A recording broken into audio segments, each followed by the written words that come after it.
May bagong modus na naman po ngayon at ginagamit pa ang Fallen 44 para makapangulimbat ng pera. Exclusive na Papatrol, Dominic Almelor.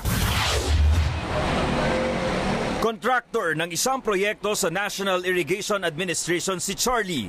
Noong Pebrero 5, tinawagan siya sa cellphone ng isang nagpakilala umanong Sinia Administrator Florencio Padernal at humingi ng donasyon para sa pamilya ng Fallen 44. Napaniwala si Charlie na si Padernal ang kausap niya kaya nagdeposito siya ng 200,000 piso sa itinek sa kanyang bank account. Kabusis Hindi muna kami nag-imbestiga. Sabi namin patulong namin dun sa mga biktima. Muling tumawag ang nagpakilalang si Padernal makalipas ang 5 araw at nagalok ng 30 tickets bilang fundraising para sa pamilya ng Fallen 44.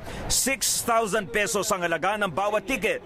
Napaniwala siya kaya't nagdeposito ng 180,000 pesos sa ibinigay na bank account. Saka na lamang niya na lamang naloko siya nang makaharap si Padernal.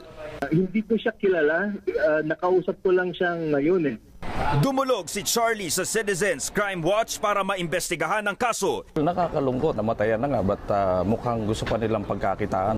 Hinala naman ni Padernal, posibleng mga tao niya ang nasa likod ng sindikato kaya humingi na siya ng tulong sa NBI. Kinonde na naman ng PNP ang modus operandi. Ang Philippine National Police, meron po kaming dedicated na bank account. I-double check naman din nila nang sa ganun hindi sila napapagsamantalahan.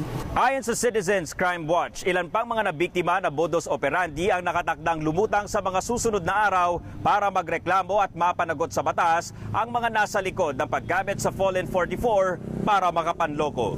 Dominic Almelor, ABS-CBN News.